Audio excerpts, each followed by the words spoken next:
Morning, Mayor Martin. Everyone is now in the meeting. We may commence. All right, then. Thank you. I'll call this meeting to order, a regular council meeting for Tuesday, May 18th, 2021.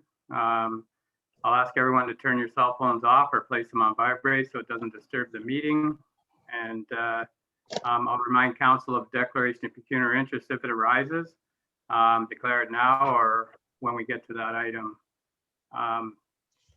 I do ask all the delegations to try and hold your 10 minutes there. We're trying to make our meetings more efficient and get the job done here. So, and I'll ask council the same. Let's do our part to, we've had the recommendations here since Thursday. So let's, if you need clarification, that's one thing, but we will be looking for a motion to keep our meeting moving today. So we have minutes here from the public meeting April 23rd and the regular council meeting May 4th. I'll look for a motion to receive those minutes if they're in order.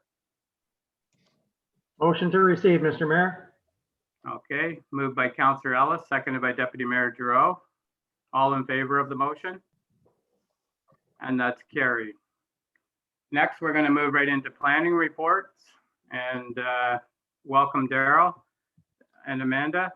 Our first item on the agenda for the planning report is DeMille with regards to rezoning.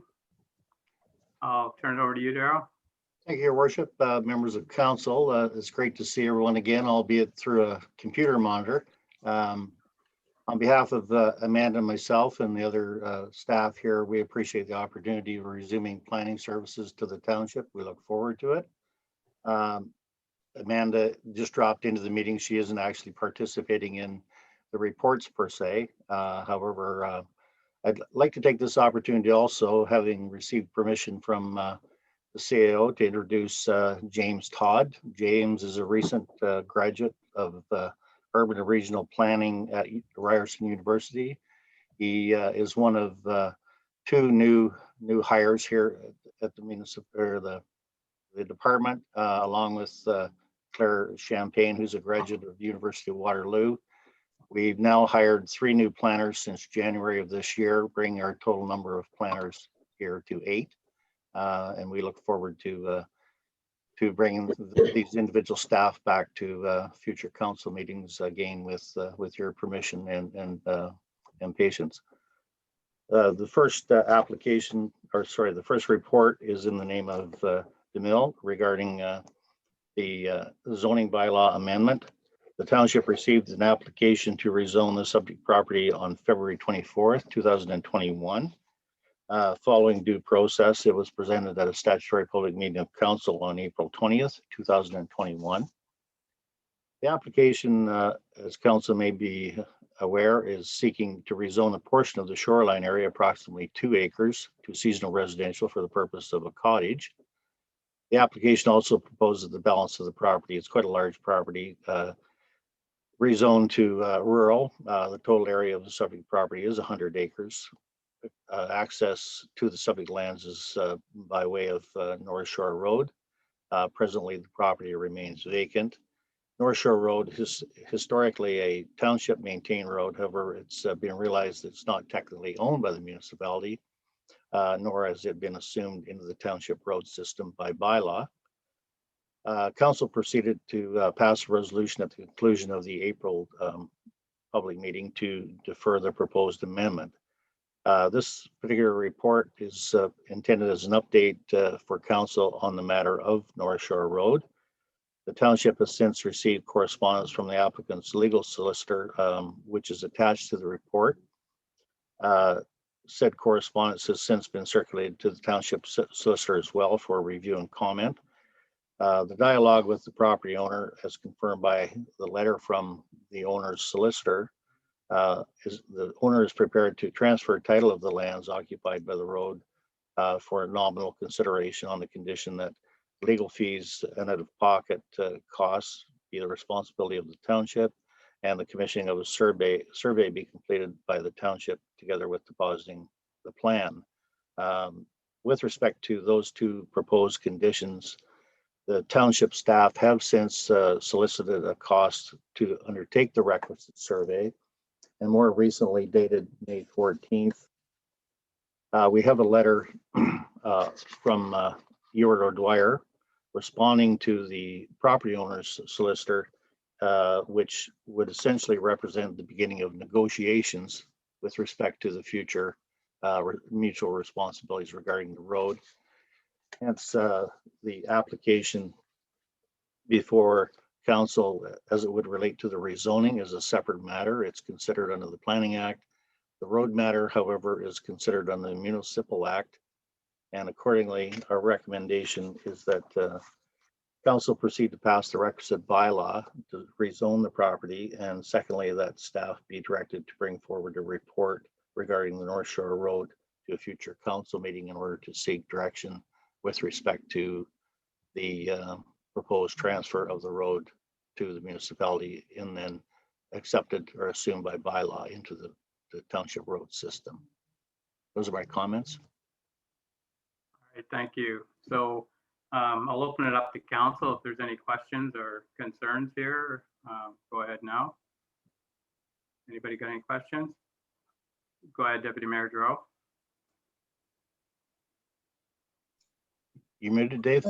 Thank you, Mayor Martin. First of all, Mr. Tyus, good to see you back.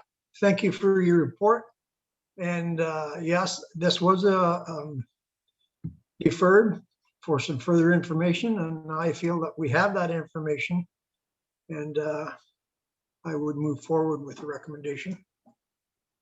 Okay, Thanks, then. So just for clarification, Bob, how do you want this? Do you want these separate motions, or do you want the first, so the first motion is to proceed with the passage of the requisite bylaw, and do you want them separate, or you just want it all as one? Yes, through you, Mayor Martin, I think it's probably easier and cleaner if we just deal with them as we have a motion that we will approve the bylaw, and then we will approve the bylaw. Okay, all right, is that okay with you, Dave? Okay, do I have a seconder for that? Yep. Okay, and seconded by Councillor Pomeroy with a question? Okay. All in favor of the motion? And that's carried, Bob. So did you want one now for the North Shore Road, or just leave it all as one? I didn't understand you there, Bob. Okay, we've accepted the recommendation of the planner, so we can now approve the bylaw with another motion. Okay. I'll look for a motion there. So we want to move by Councillor Pomeroy. Do I have a seconder? Seconded by Deputy Mayor Giroux. All in favor? And that's carried. All right, thank you. Okay, then we can move on to the next one then, Bob.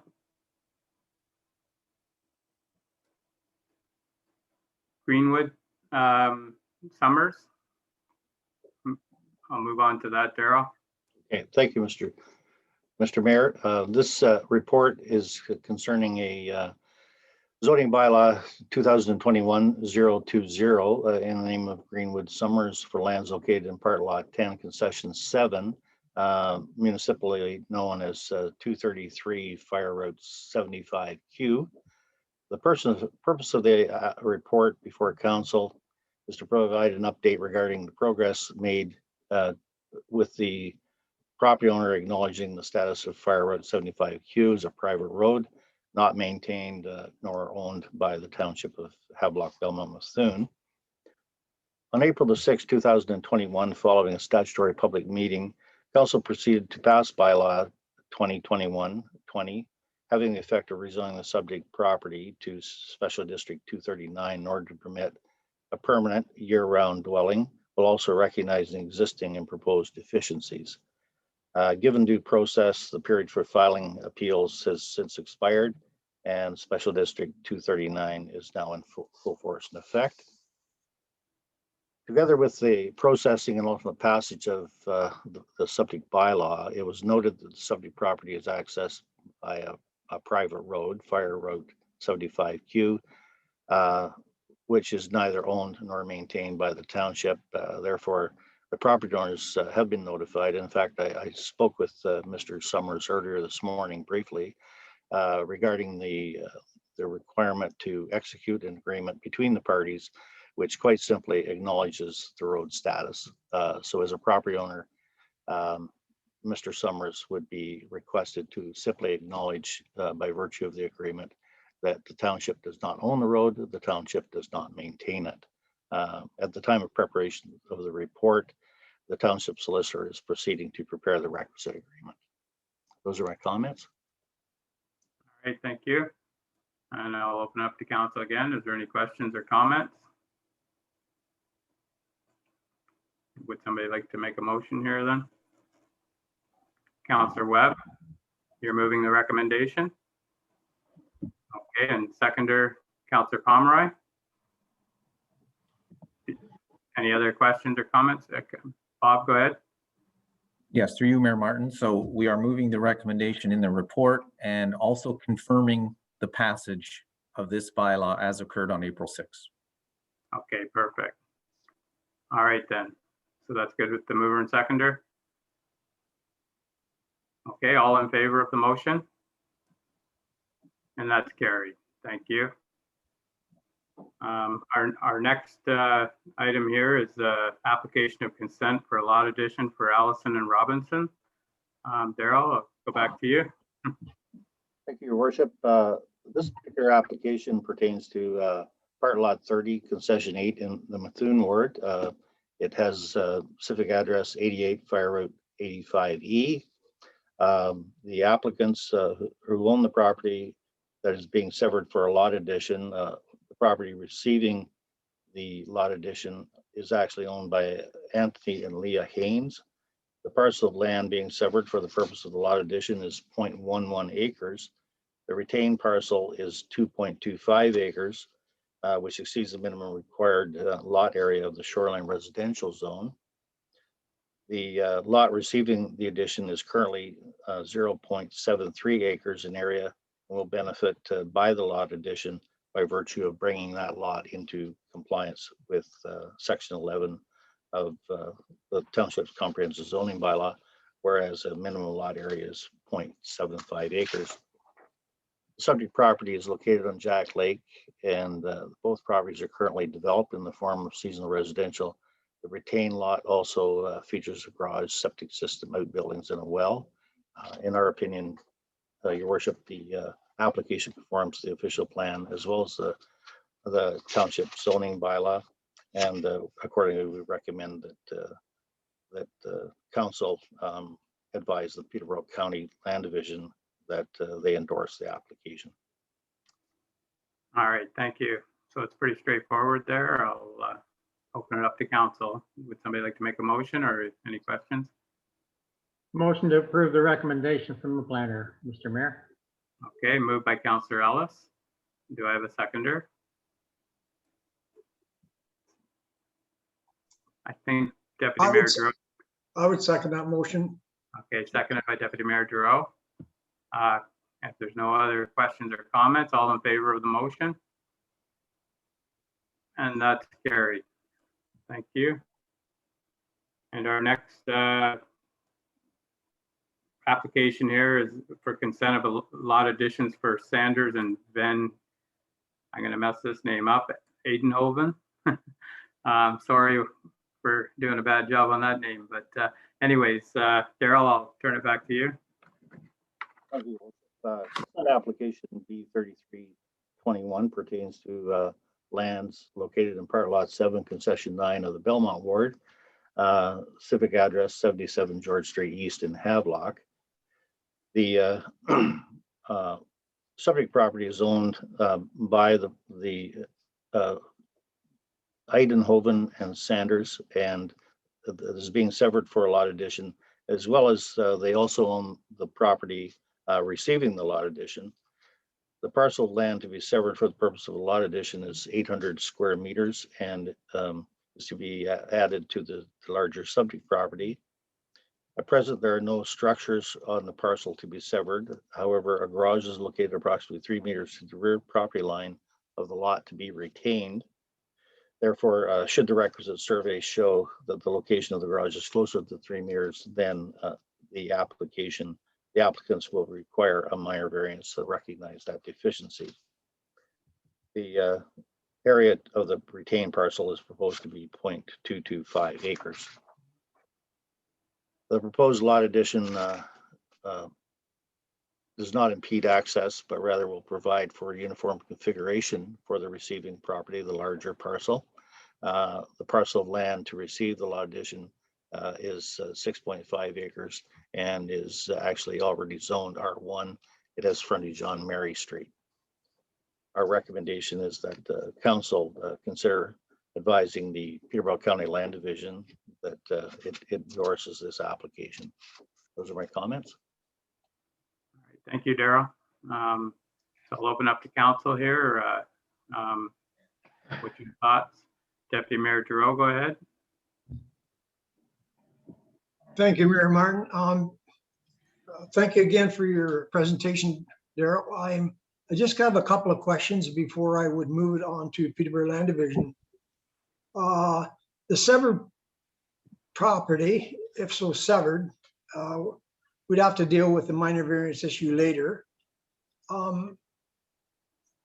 That lot addition, although it may touch an open street, I'm not sure how that works. I'm not sure how to formulate my question, Daryl. That lot seems to be going into a field where there are no services. I guess that has no bearing on the case. Through the chair, if I could provide a bit of background or historical context. The larger subject property, which is also, it fronts on Mary Street, but it also has exposure at the end of Matheson Street to the west. And this larger property was the subject of a pre-consultation back a few months ago involving a prospective developer who was looking at buying the larger property in order to consider a plan of subdivision, development by virtue of a plan of subdivision. I would anticipate that this particular severance, which is a lot addition to the larger property, may be intended to facilitate the future development by plan of subdivision. Thank you for that, Daryl. Okay, Councilor Pomeroy, you had a question? Yeah, through you, Mr. Mayor, to Daryl. I guess my question was much the same as Deputy Mayor Giroux's. The back part of the severed parcel seems like it would run into Matheson Street if the street was opened from one end to the other over to Mary Street. That was my concern. On the drawing here, it appears that it's terribly close to the street, but I think you've answered the question, but I still think it's too close, but. Your worship, the severed parcel is proposed to be added to the larger parcel that fronts on Mary Street. All right, I got So you. by virtue of the severance and the earlier concern expressed by the councillor is in fact correct. As I recall from the pre-consultation, that stub of a street or stub of a lot would really compromise the ability to extend Matheson Street to the east. By virtue of this severance, we're eliminating that constraint. Okay, thank you very much, Daryl. Yeah. Okay, any other questions? If not, I'll look for a motion to move this recommendation. Councilor Pomeroy, you're moving it? Okay, and Councilor Webb, you're seconding it? All in favor of the motion? And that's carried. Thank you. Our next item is an application of consent for a new lot creation for Newton. I'll turn it back to you, Daryl. Thank you, Your Worship. Consent application D1921 pertains to property located in part lot 1, concession 10 of the Belmont Ward, having a civic address 2606 County Road 42. Mr. Newton owns the property that is subject of the consent application. The intention of the application is to sever a property that became merged as a consequence of inadvertence and misadventure. The parcel of land proposed to be severed is 0.64 acres in size with 100 feet of frontage onto South Belmont Township, concession 10. The resulting parcel of land to be retained would be 153 acres with 3,289 feet of frontage on County Road 2. The proposed severed lot is deficient in both lot area and frontage for a lot in the rural zone, whereas in the rural zone, you're required to have 3/4 of an acre at 150 feet of frontage. The site to be severed is currently vacant and does not have a municipal address. The application, based on our review, conforms to the intent of the township official plan. However, due to the severed parcel being deficient, does not comply with the zoning bylaw. So accordingly, our recommendation on the face of the application is that council consider advising Peterborough County Land Division that they endorse the application. Secondly, that the applicant be required to pay $1,000 cash in lieu of parkland, and that a minor variance or zoning bylaw amendment is successfully applied for regarding the severed portion, which would then bring it into conformity. The comprehensive zoning bylaw, if this were an existing vacant lot but undersized, the comprehensive zoning bylaw would permit development of that vacant lot, provided that the property meet 66% of the established regulations for the zone. So a rezoning simply would acknowledge that 66, 67% is being maintained. Perfect. Thank you, Daryl. I'll open it up to council. What's your thoughts? Anybody? Councillor Webb? Yeah, just make a motion that we accept the recommendation, Daryl's recommendation. All right, moved by Councillor Webb that we accept the recommendation. Do I have a seconder? Seconded by Councillor Ellis. Any other questions or comments? Go ahead, Deputy Mayor Giroux, and then Councillor Pomeroy. Thank you, Mayor Martin. Once again, Daryl, just a clarification. So I have this perfectly clear. We know that there's not enough road frontage on that piece of property as it stands today to have a building lot. It's only 100 feet. I think it requires 150. So just so I'm perfectly clear, and I think I am, but I have to ask you this question. The merger, if you want to call it that, is the small lot being merged with the big lot or vice versa? Through the chair, part one on the larger sketch had through inadvertence became merged with the larger parcel. And the applicant is now wishing to recreate the lot that previously existed as part one. Thank you. All right, then. Councillor Pomeroy is left there, but he did have a question, I think. You're muted there, Barry. Yes, through you, Mr. Mayor. I see concession 11 here. I'm kind of mixed up on these lots. I don't know exactly where they are. Concession 10 would be the drain side road and the Newton. So can tell me, anyone tell me exactly where this lot is? Maybe Deputy Mayor Giroux or? It's on 42, but You're correct, Councillor Pomeroy. It is what we call the 10th concession, unless they've changed the numbers, and on 42 highway. It butts on both. And it could be, I read that myself. I think that could be an error. I'm not 100% sure. Okay. Daryl, is there any clarification for that?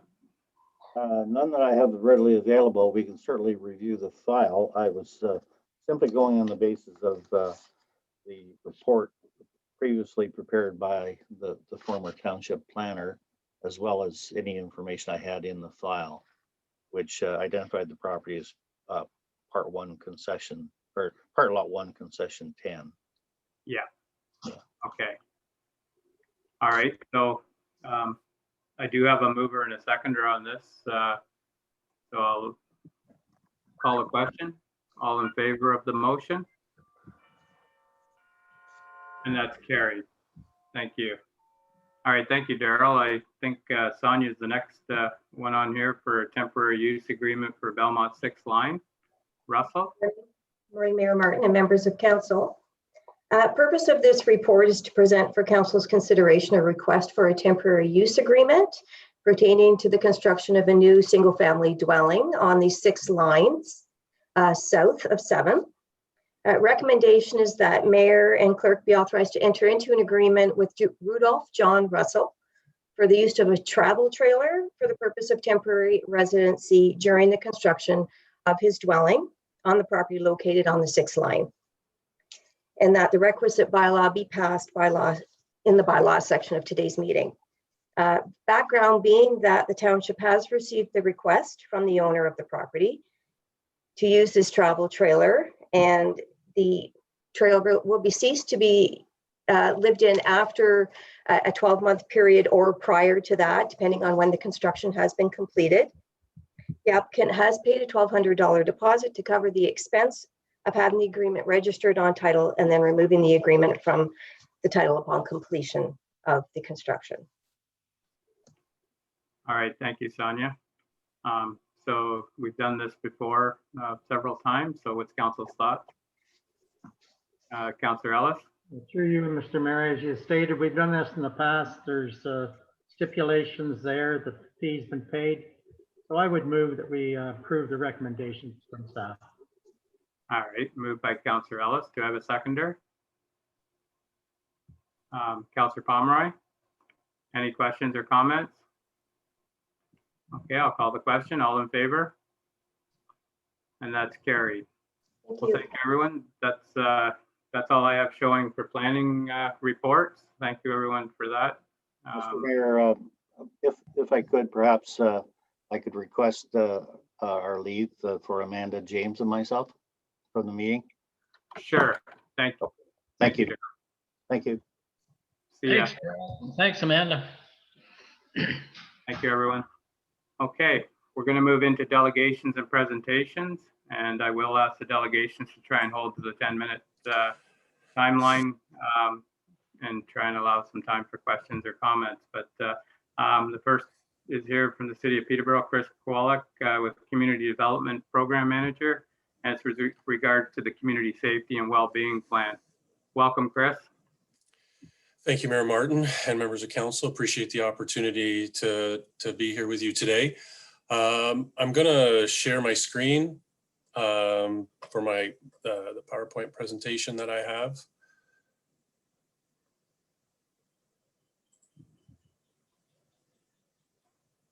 Hopefully.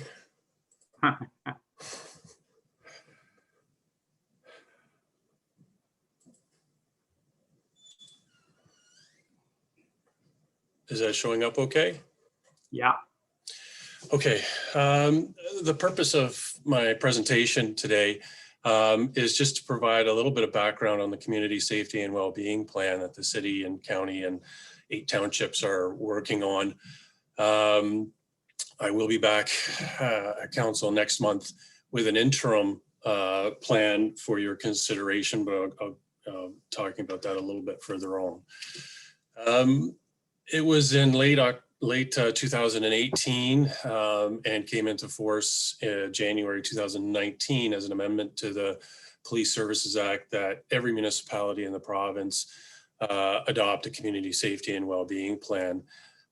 2 of the aspects towards that implementation are the creation of an advisory committee, which we have done, and Bianca from your municipality has joined that advisory committee, and to undertake community consultation as part of the process. From the provincial guidelines, I've given a quote right out of those guidelines gives a pretty good summary of what the community safety wellbeing planning involves, which is taking an integrated approach to service delivery by working across a wide range of sectors, agencies, organizations, including local government, police, health and mental health, education, social services, community and custodial services for children and youth. And this is to proactively develop and implement evidence-based strategies and programs to address local priorities related to crime and complex social issues on a sustainable basis. So we certainly cover all those categories for our advisory committee. And we met for the first time on Friday. I will note the July 1st deadline for this plan that the province has set, and I'll have more to say about that certainly in a few moments. The guidelines also lay out a bit of a framework as far as different levels of intervention that we'll be examining in the community. And these 4 levels, looking at social development, this is more along the lines of addressing underlying social issues and looking upstream at different approaches. And this is where issues of poverty and homelessness lie, and looking at building those new partnerships and addressing issues. On the prevention side, applies proactive strategies about known risks that are likely to result in harm to individuals. The risk intervention level is more around identifying and responding to situations of acute elevated risk, and some of the interventions that other municipalities have in place, and so have we, are situation tables that look at individuals who are in a crisis situation and their life situation has deteriorated into a crisis, almost into a crisis. And then certainly the emergency response level where police, ambulance, or fire are required. This also includes, just to make sure you understand the scope, things like when Children's Aid Society has to remove a child from a home, that's certainly considered an emergency response, but also it goes as far as identifying, say when a principal has to expel a student. That's an emergency response in the school system that would, everybody would like to avoid, and looking at those root causes as to why a student's behavior ends up resulting in an expulsion.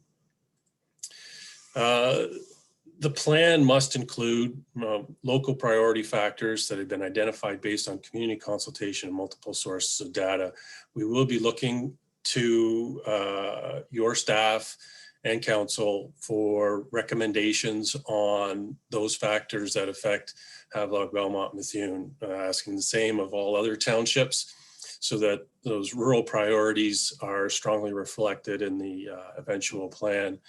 Having evidence-based programs and strategies to address those priority risk factors, and certainly measurable outcomes with associated performance measures.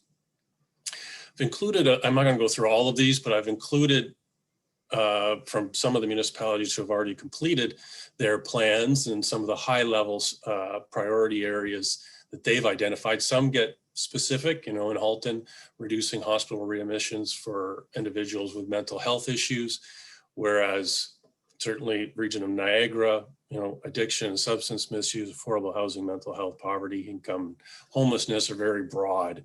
And I foresee, our plan having some of these, but it will all depend on what recommendations come out of the advisory committee. And then just as a rural example, in Prince Edward County, how they identified, assist emergency responders in reaching their destination in a quicker and safer manner. I know that's an issue in most rural municipalities. So we'll be looking to the advisory committee members to provide the appropriate feedback within their sectors, whether it's mental health, homelessness, addictions, opioid use, rural transportation. Those priorities will reveal themselves through our work and consultation. This is a slide I just added. I was at OSM Council last night and realized I didn't include this information. So this is an addition I just put in. Given the deadline of July 1st, we are not going to meet that to submit a full plan. So the intention is to complete an interim report and then move from there. Many of you might recall work that was being done earlier on a community well-being plan, which City Council received back in 2019, but had no firm actions associated with it. So at the recommendation of the advisory committee that met just on Friday of last week, we're going to use the priority areas as a starting point for our work that were identified in the community well-being plan, which are the 7 that are identified here. And all the members are providing feedback to build on these priorities that the community and our research across the city and the county already identified. So those are the starting points, and we'll be adapting these to go into the interim report that I'm literally working on while you were doing your planning matters over the previous half hour. And it's important to note that City Council approved at their meeting at the end of December of last year to hire a diversity, equity, and inclusion officer. The intention was to have them work on this plan as well as a diversity, equity, and inclusion plan, which would encompass both city and county for both of those. We have hired Reem Ali. That name may be familiar with you. She had worked at the New Canadian Center and was the executive director most recently at the Kawartha Sexual Assault Center, and she's going to be starting in July. So the work has to start. So I am leading the charge on the community safety and well-being plan at this time. And it's important also to note that it was back in February of last year, the CAO of Asphodel Norwood, Candace White, pulled together these representatives listed on the slide to start discussions on the community safety and well-being plan work. At that point, we were still late because the deadline at that point was January 1st of this year. The province has since extended that to July 1st.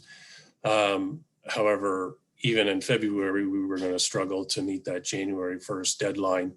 And we had started down the road to working on a RFP to hire a consultant to assist with some of the data research and consultation activities.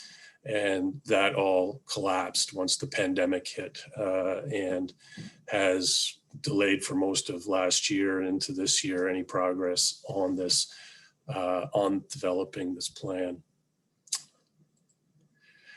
Added this slide, I'm not going to go through it. It was just for your information because once Reem Ali starts working on the diversity, equity, and inclusion plan, she'll be working in these areas, both municipally and in the community, to develop a diversity, equity, and inclusion plan. And like I had mentioned, the purpose of the presentation was really just to provide a little bit of background so that when I come to council in June, the background on this won't need to be covered, and I'm happy to answer any questions that you may have. Thank you, Chris. Boy, you must have practiced. You're right on the 10 minutes here. So thank you very much. Yeah, it looks like there's a good representation here from, the greater Peterborough area. So it should be a good plan, and yeah, everything's delayed right now. So totally understandable. But I'll open it up to council. I can't see everyone with the screen. I'll take that. Sorry. Thank you. Any questions or comments from council at all? I'm not seeing any. Councillor Ellis, go ahead. Just a brief one through you, Mr. Mayor. Your added slide at your presentation talked about the current status. And I'm just a little curious as to how you would establish the current status of a municipality as in HBM. How that well, it's the current status of developing the plan. We're just at the very early stages. So we'll be collecting data. I'm not sure if I'm giving you the answer you're looking for.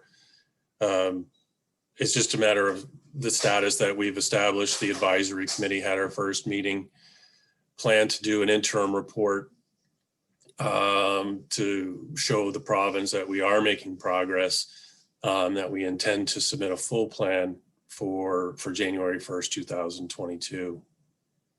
So HBM will be just one part of the big plan. Is that right? Yes, it was agreed at that February 2020 meeting that was held in Norwood that we would do a combined plan with all local municipalities, all 8 townships in city and county together, instead of doing one individually. So that's the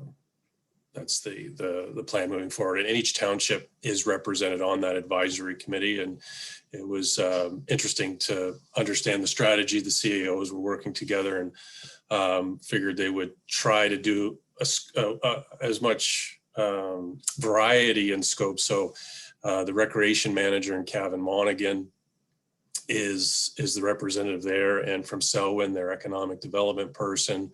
There are a couple of CAOs and a couple of clerks as well. So trying to get a feel of, the different influences on rural priorities through those different portfolios. Okay, So- thank you, Chris. That kind of fills my head a little better. So thank you. All right. Any other questions for Chris? I'm not seeing any. Well, thank you, Chris. And yeah, it does sound like you have quite a range of expertise there as far as the putting this thing together. And I'm sure Bianca will be getting information from other staff members to maybe help her out with this as we move forward. So, so with that, I'll look for a motion to receive this delegation. Somebody want to? Don't move, Mr. Mayor. Okay, moved by Councillor Ellis, seconded by Councillor Webb. All in favor of the motion? And that's carried. Thank you, Chris. Our next delegation here is David Hoyle with regards to signage and Jack's Lake for a speed limit sign.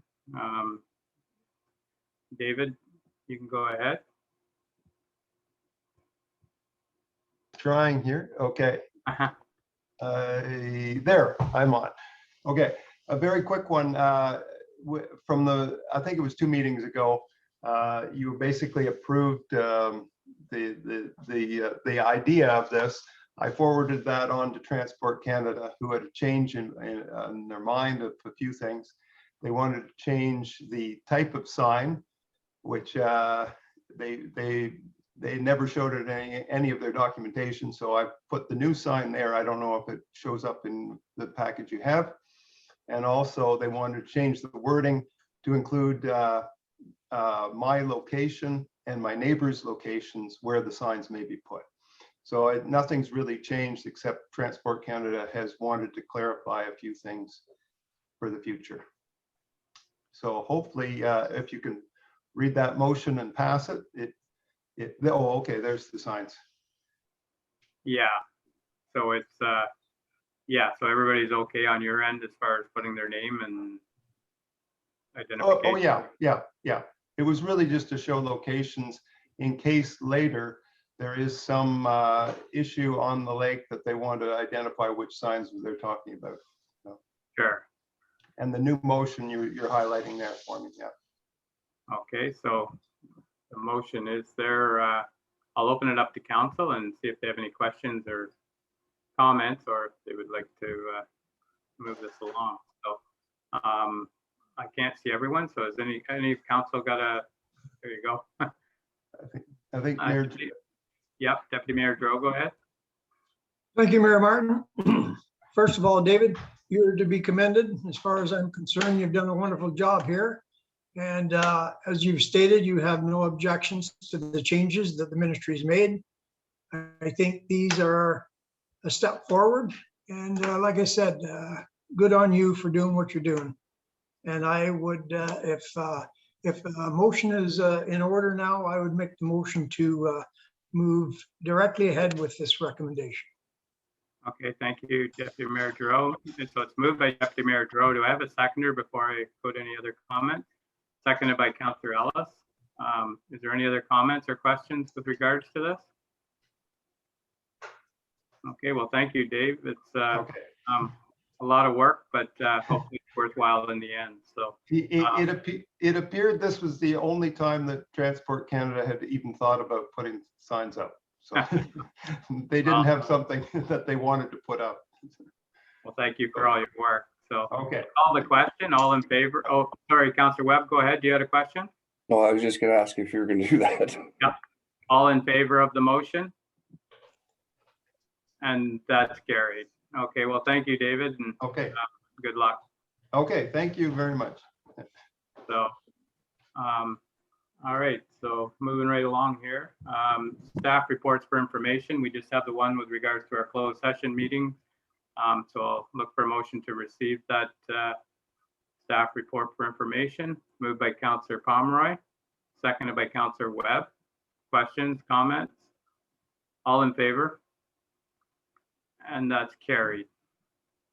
All right, so we'll move into staff reports with follow-up action. There's a few of them here, so give me a second to catch up. The first report here was an item from our last meeting. Nice to see it moving along quickly here. Peter, with regards to Brown's Line. Yes, through you, Mayor Martin, to members of the council. We've brought this back for a report to seek council's approval to install a gate at the unopened road allowance located at Brown's Line in Township Concession 8.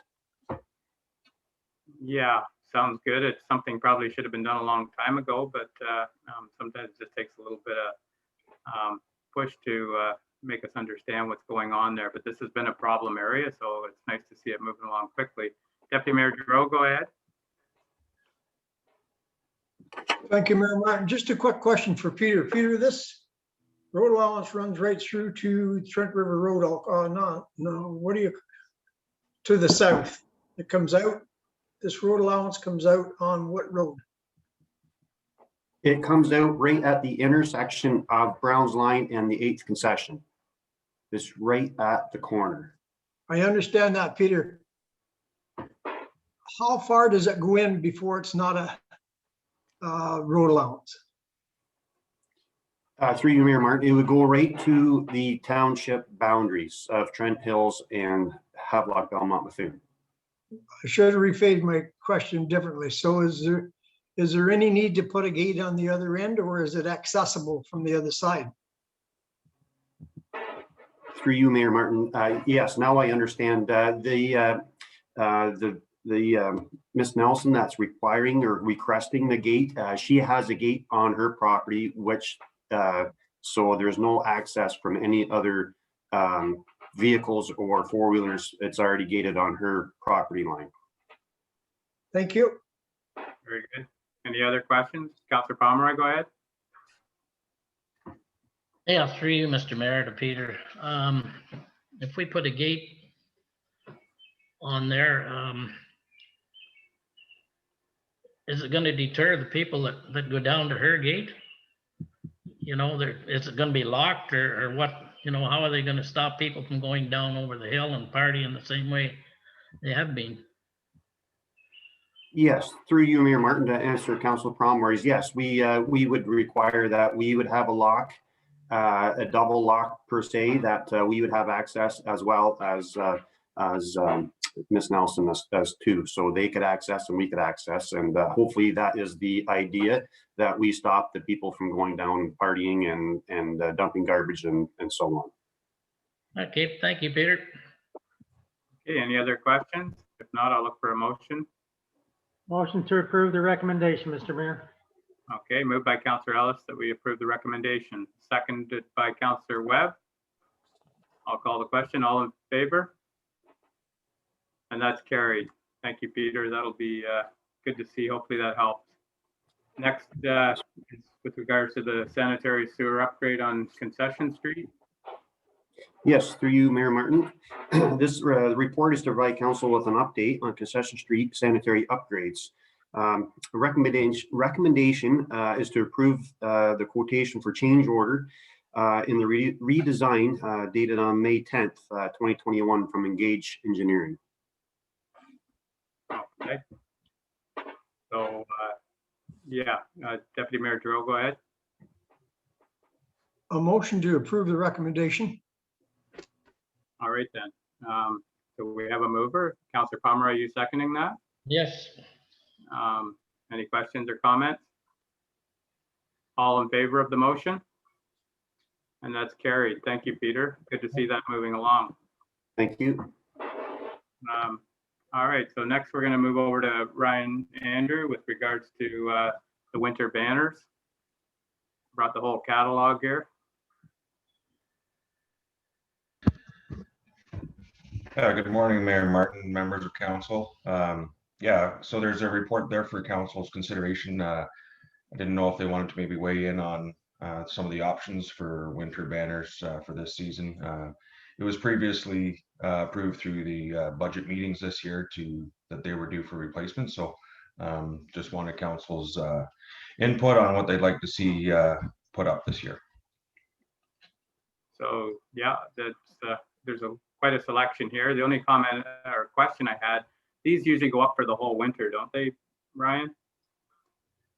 So last year, like in previous years, we usually take them down right in the middle of February. But I remember there was some discussion last year from council in terms of leaving them up a little bit longer. So I just kind of added that in the report that we would leave them up until the middle of March probably, or whatever, and then that would be a little bit longer, but unless directed otherwise, that's what we were thinking of doing. So okay, well, I'll save my comments. And Deputy Mayor Giroux, go ahead.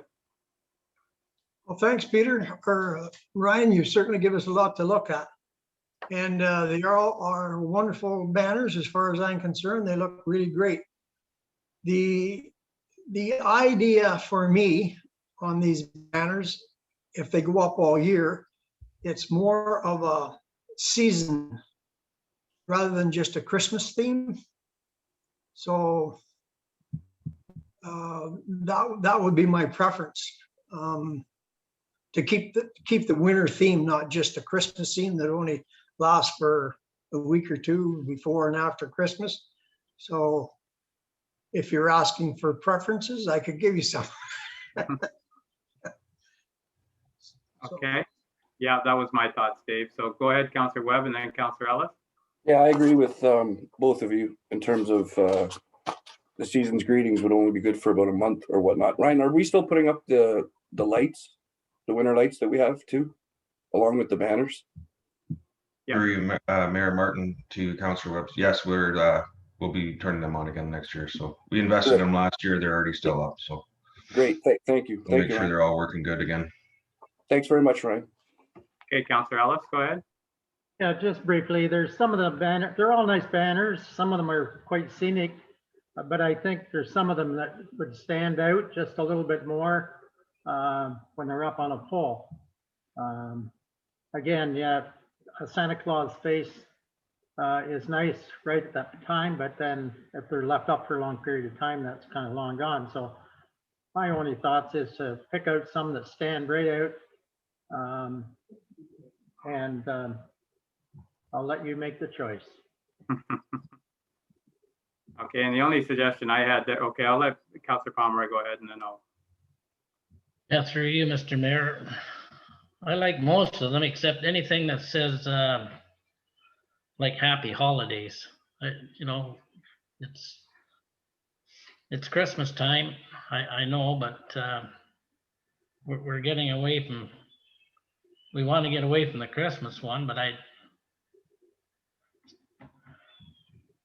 maybe season's greetings, or I don't know, a reindeer. I don't really know, but you know, they're pretty good. But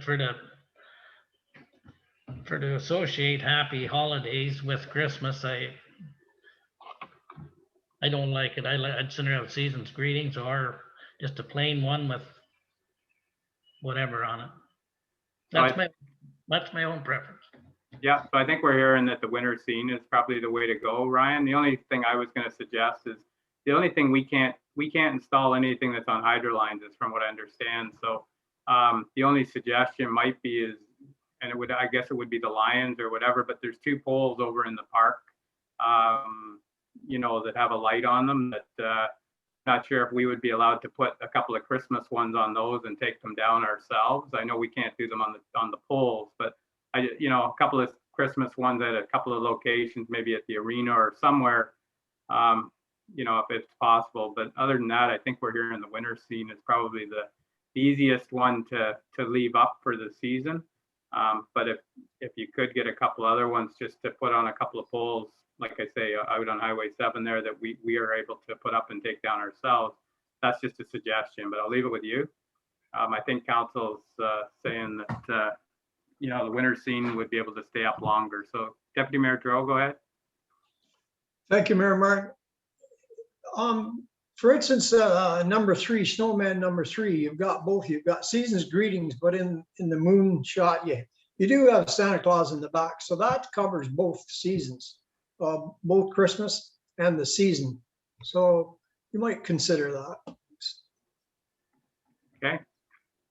All right, so I think we're going to leave it with you, Ryan, and I know you and staff have looked at these things and tried to come up with what you like, and I don't know if that's what you were thinking, but I think it was decided to, you know, if they're going to be up for a while, try and keep it kind of a winter generic kind of thing. So, but I'll look for a motion from council to be more specific. If it's, I think Councillor Ellis said about leaving it up to you, and you know, and you do the selection.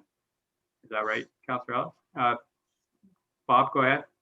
Sorry, through you, Mayor Martin, just based on the discussion I'm hearing, perhaps we could just quickly summarize. Winter scene 1 seems to be a preference as I'm looking through the choices, and perhaps snowflake 4, if that works for everybody. Maybe we can just vote on that. Snowflake, which one, Bob? 3? Snowflake 4. I gotta find it. 1, 2, 3.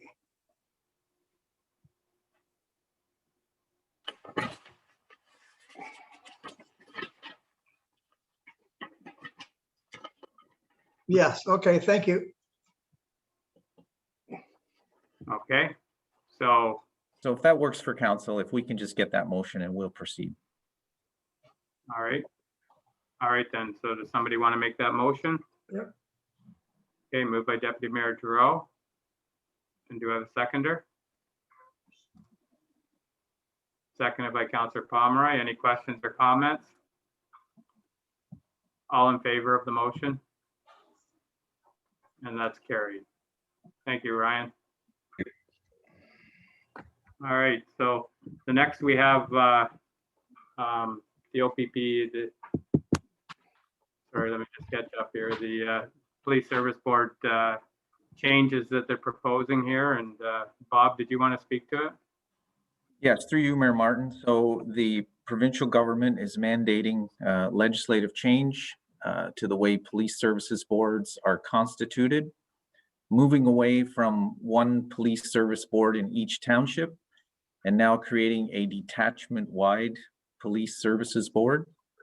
So the recommendation here is that one police services board, which is constituted of a member from each township, plus the 2 First Nations as served by the Peterborough County Detachment, as well as 3 community representatives are to be, and 3 provincial representatives. So that proposal has been brought forward. It has been approved by the other townships. So this is the proposal that we're hoping to bring forward to the province, and our deadline is June 7. So today is decision day. Yeah, so at the Police Service Board, we were looking at a different option, but this has been rolling out for a few weeks now with other municipalities and lots of discussion going on. The big concern for us was that we still have our voice with Peterborough County, which that won't change. Chris Kelly has stressed that even right now, if there's anything that comes up, they're 2 months apart. So don't wait for the Police Service Board, just phone the OPP and if you have an issue or a question. So we're not losing that part of it, and there would still be a representative from each municipality on here.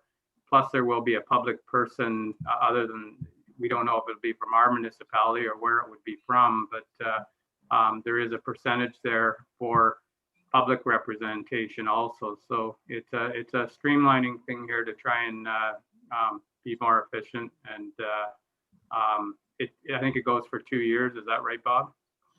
That's correct. And just to clarify, so the legislation dictates 20% representation from the community and 20% represented and appointed by the province. Right. So We don't have any provincial representation right now, but we do have a public representative. So I don't know how that'll fall out in the end, but the recommendation is here. And like I say, it's for 2 years. I think it's probably a good thing to give it a try and see how it works. And there'll probably be some bugs to work out. But Councillor Ellis, do you have a question or? Yeah, just to move it along here, I think you've said the key words. It's an efficiency, streamlining move. So I would make the motion that we approve the recommendation. Thank you. Deputy Mayor Giroux, go ahead. Thank you, Mayor Martin. I was just going to make the comment that our municipality did not vote in favor of this format, but it is a democratic society. And I'd like to move forward and second Councillor Ellis's motion. All right, so we have a mover and a seconder. Is there any other questions or comments with regards to this? Seeing none, I'll call the question. All in favor? And that's carried. Thank you, Bob. And next we have the request for quotation for compensation review. I'll let you catch up, Bob. Yeah, sorry, just taking notes. Yes, through you, Mayor Martin. So this report summarizes the request for proposals that was advertised and has all submissions have now been received. And the recommendation is to proceed with Arthur J. Gallagher and Company as the lowest bidder. Okay. All right then, Councillor Webb, go ahead. Motion to approve the recommendation. All right, so moved by Councillor Webb. Do I have a seconder? Seconded by Councillor Ellis. Questions or comments with regards to this? Okay, I'll call the question. All in favor? And that's carried. All right. Our next item is, let me catch up here now, correspondence, and we don't have any action items. We do have some information items there that everybody was able to read. If there's any questions or comments with regards to those, if not, we can receive the correspondence. Is there any questions? Okay, Deputy Mayor Giroux. Motion to receive. Okay, moved by Deputy Mayor Giroux that we receive the correspondence and seconded by Councillor Webb. All in favor? And that's carried. Thank you. Okay, we're going to move into committee liaison reports here. And the first item is for county update. And I don't know, did you want me to do that, Dave? I didn't attend the last county council meeting. All right, I couldn't remember. Had a little lapse there. So anyways, there wasn't a whole lot came out of it. I know we try to keep anything that's going to, to do with Havelock-Belmont-Methuen, any updates for our area. And that being said, there wasn't a whole lot. It was PCAD was there doing an update, their quarterly update, and it was nice to see they used Wildflower Bakery as in their slideshow. So it was nice to see that. We did have technical problems at the beginning. The county one is live streamed, and they can't carry the meeting unless it's streaming. And we lost almost a half an hour trying to log on. They couldn't get onto it, so they worked out the bugs for the next meeting. But they're going to have to carry the meeting on 2 different servers, because if one server goes down, they have to have another one where we record it, and a lot of municipalities do that, but they don't have that in their bylaws. So there was some discussion around the org review, and I think Deputy Mayor Giroux is on the subcommittee, but with regards to the warden and the mayor, Kevin Monaghan brought up a discussion about wardens and mayors should be full-time positions, and the warden should be elected by the public. That would be a real tricky thing. Anyways, it was defeated unanimously. There was 2 that moved it, and it was defeated. But it would be a hard thing to do, and most didn't agree with some of the comments. One of the things that I think is going to help us maybe later in the meeting, but there was some talk around this AMP, and it's called Administrative Monetary Penalty. And that's with regards to the city. We're working with the city to try and come up with a way of ticketing, and there is hope that by the end of the year, we'll be able to. Right now, we can't issue tickets in the county for parking and things like that. So this is something the county's working on, so all the municipalities will have access to tickets, and we will be able to enforce some of the bylaws that we have with regards to parking and things like that. So hopefully that's going to be done by the end of the year, and that'll help for over the winter and next year if we can get it done in time. But and a lot of discussion around the high-speed internet and EORN and cell gaps, and they are looking for letters of request to the MPs and MPPs around supporting all of these initiatives that EORN is pushing forward to try and get better cell service and internet service in Eastern Ontario. So I'm not sure if you've received the letter, Bob. I know sometimes they send it just to me. So if you've received it, we should probably get a motion that we forward it. If not, because I think it has to be out soon, but did you receive anything? Yeah, through you, Mayor Martin, we have sent a couple of letters supporting this endeavor. We've also provided your digital signature for a letter that's going out representing all the townships. So we're definitely participating in this project. All right, so that's the one you can read, my signature that you can read. The other one you can't. We tried to find a good one. Yeah. Okay. We searched for a little while. Yeah. Okay. Well, yeah. So anyways, there is lots going on with that. And there's a lot of money being sunk into that, and we want to make sure the money comes to Eastern Ontario. So that's what it's all about. Anyways, that's all I had from Peterborough County. And go ahead, Bob.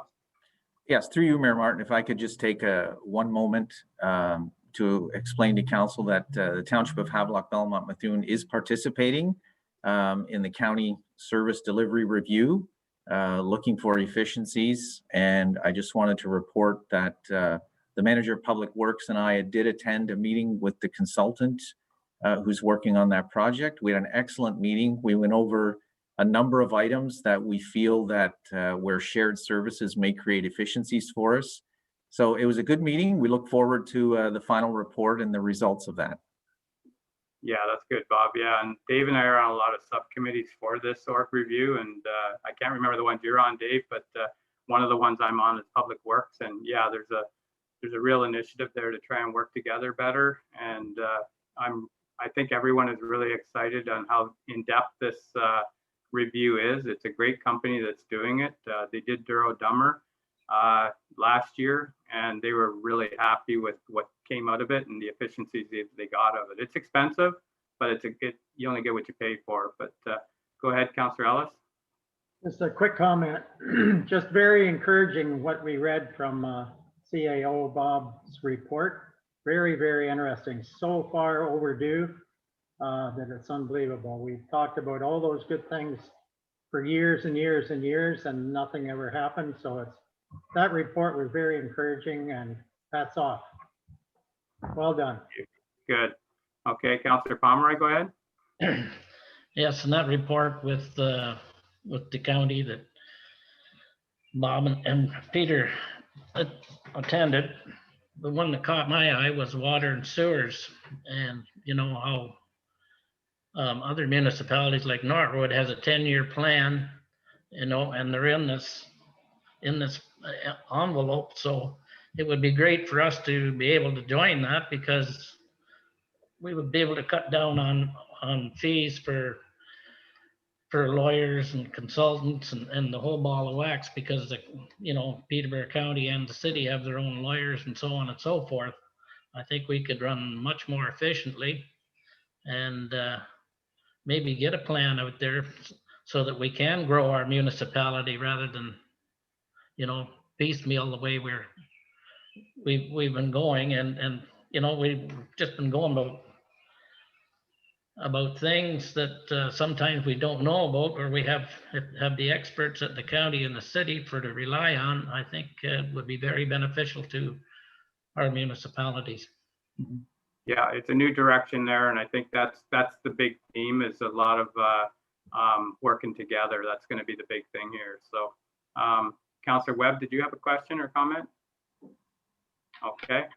All right then, so I'll look for a motion to receive the county report there, I guess, or do you want to receive them all together, Bob? No, through you, Mayor Martin, we'll take the motion. Okay, moved by Deputy Mayor Giroux and seconded by Councillor Pomeroy. All in favor? And that's carried. So councillor activity reports there. We had something there from the Matheson property. I don't know who wants to take the lead there, but you had a meeting on May 5th. Just comment real quickly, and then I can pass it off to Larry or Ryan. The committee met on May 5th. We had a good meeting, tried to nail down some of the priorities that the committee wanted to accomplish for what we're going to do in the Matheson property. And maybe I'll just hand it over to Ryan and he can talk about what the committee kind of, some of the things we decided or have decided. Ryan, are you there? Ryan? Or maybe Larry? There he is. Sorry. Okay, Ryan. Thanks. Yeah.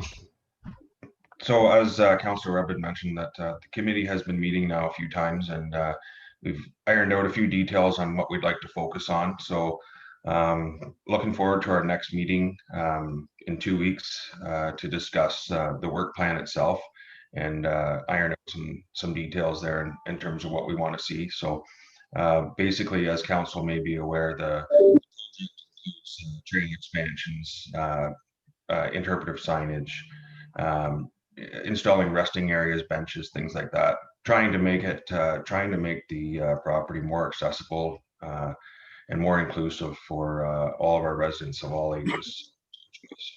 And certainly we're going to try and get the school involved as much as we can, because they're an active part of this community that it really does get a lot of benefit from this property as well. So we certainly want to make sure we focus on that as well. So yeah, really looking forward to the next couple of weeks here in the next meeting and really getting something together. So yeah. Very good.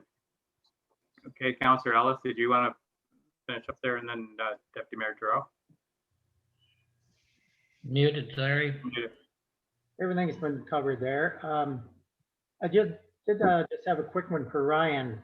Through social media, periodically we're seeing somebody comment where they have found more signs, and it reminded me of the first meeting we had when we reviewed the property. There was a gentleman that had been walking, and he pointed out that he had found 2 of the signs in the grass or in the ditch somewhere there at the entrance of the property. So I've been reading again where they have found different signs. Are anybody bringing those signs to you, Ryan, or to somebody on staff? Mayor Martin, to Councillor Oros's comment. Yeah, so I did receive an email last week actually from a resident just identifying that they did find a number of signs. They had them at their place, and our operations lead hand went and picked them up. Perfect. Thank you.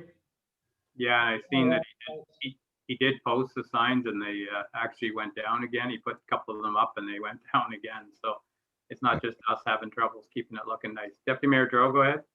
Thank you, Mayor Martin. Ryan or either one of the members of the Matheson Committee, have we come to conclusion or some kind of I don't know, any kind of a conclusion or plan to get rid of the beavers that are causing all the problems over there? I think Councillor Webb, do you have an answer to that? Yeah, well, I guess it doesn't cover, yeah, Pete jumped in there. I had a conversation with Pete about this yesterday, and maybe Pete, you can tell the deputy mayor what we discussed. Yes, through you, Mayor Martin. So Public Works have been involved with local resident there, and we've found some background information. So now we have located the actual beaver dam that is backing up some of the water, and we are in progress here to pull that beaver dam and monitor and control the water height up there. So we are on it, and it just took some time to get some background information. So are we going to trap some of the beavers out of there? Yes, we are still resourcing some chapters. Haven't signed anybody up as of yet, Deputy Mayor Giroux, but we do have a small mini excavator being delivered today to get down to where the dam is to start pulling the dam itself. So we are in the process of getting it resolved. Thank you for the update. Okay. Any other questions around the Matheson property report? Go ahead, Ryan. Yeah, thank you, Mayor Martin. I just wanted to add there to Councillor Harris's comment regarding the feedback on social media regarding missing signs. I don't usually catch all the comments on social media, so I'm just gonna say, if you do notice any on there, you can just direct them to me, and hopefully we can get those signs back, and because we'll get staff over to pick them up. It's just through social media. I don't always get those comments, so just direct them my way, and we'll make sure we get them. Thanks. Good for you, Ryan. I don't really follow social media much anymore either. Go ahead, Larry. You're muted. Just thanks to Ryan there. We'll try to communicate. Okay, Deputy Mayor Giroux, go ahead. One final question for any of the committee members. Have we had any feedbacks since we put since our new bylaw in regards to the ATVs? Is it still a problem? Have we heard anything? Is it slowed down, etc.? Okay, Councillor Webb, go ahead. I would say, living close to the property, Deputy Mayor, it hasn't slowed down a whole lot. It has it all. There's still a number going in and out of there nightly. I'm not seeing a lot of enforcement. I understand the police are, limited in how many trips they can make in there, but I can't tell you the last time I saw a policeman drive up and behind the rink and actually sit there and maybe try and catch one of these guys. So to me, it's always going to be a matter of enforcement. We can pass all the bylaws we want here, but unless somebody's going to enforce them, then, so I think we need to keep hounding the OPP to come and do their job. That's what we're paying them for. So until we get that, I think it's going to be an ongoing issue. Thank you.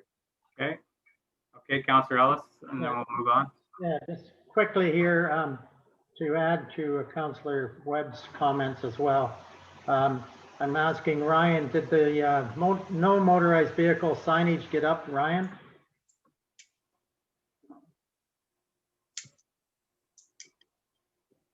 Through you, Mayor Martin, yes, the signage was installed a few weeks ago.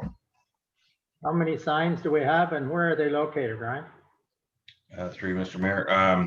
There's 7 signs installed in all the main entrances, or where the high traffic areas that we noticed where they're accessing the property. That's we kind of thought that we would go with the high impact areas.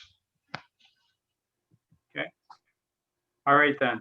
So I'll look for, is there any other comments? If not, I'll look for a motion to receive the report from the Matheson property. Moved by Councillor Webb, seconder. Councillor Pomeroy. All in favor? And that's carried. Thank you. And I pretty well covered everything with anything to do with mine there. So I'll move into, we'll move into the next, it's written or oral notice of motion, and we have 2 written notice of motions here today. So I'll turn it over to Councillor Webb for the first one.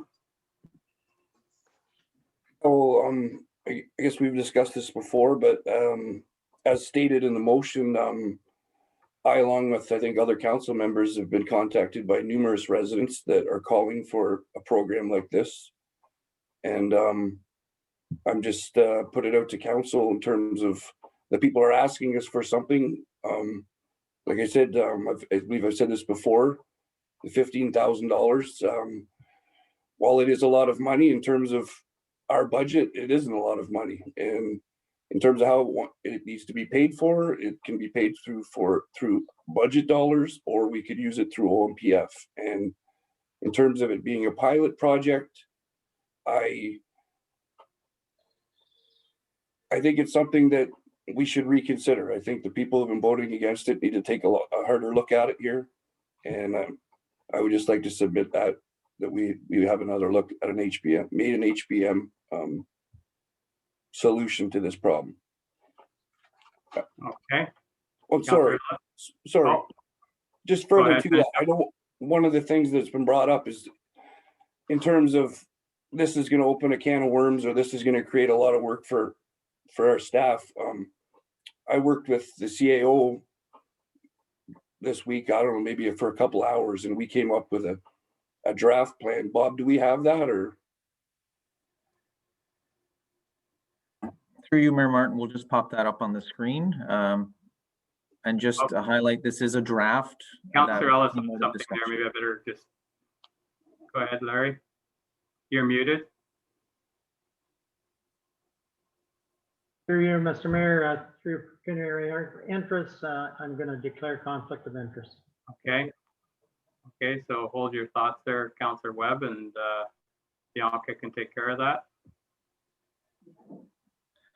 Okay, Mayor Martin, Councillor Ellis has left the meeting.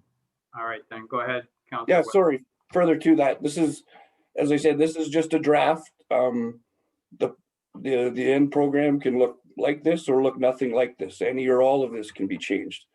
But I just wanted to present this to council in terms of this can be done without a whole lot of work. All right, we're not reinventing the wheel here. This is something that we get a few people together and a few of maybe the roads associations together to get some of their input, and we can have this nailed down pretty fast. So I would just like to submit to the rest of council to re-examine this issue once again, please. All right, then. Okay, let's get that off the screen. There we go. All right. I'll open it up to council. First of all, I'll get a motion I'll see if this is worth talking about. I'll look. So it's moved by Councillor Webb that we be resolved that staff hereby authorized to prepare a maiden HBM private grant program for presentation and adoption at a future council meeting. So so the motion is there, and I'll just see if there's a seconder before we proceed any farther. Okay. I'm not seeing any seconder, Councillor Webb. So I'll just leave it at that. So it's defeated. Thank you. All right, I'll wait for Councillor Ellis to come back in.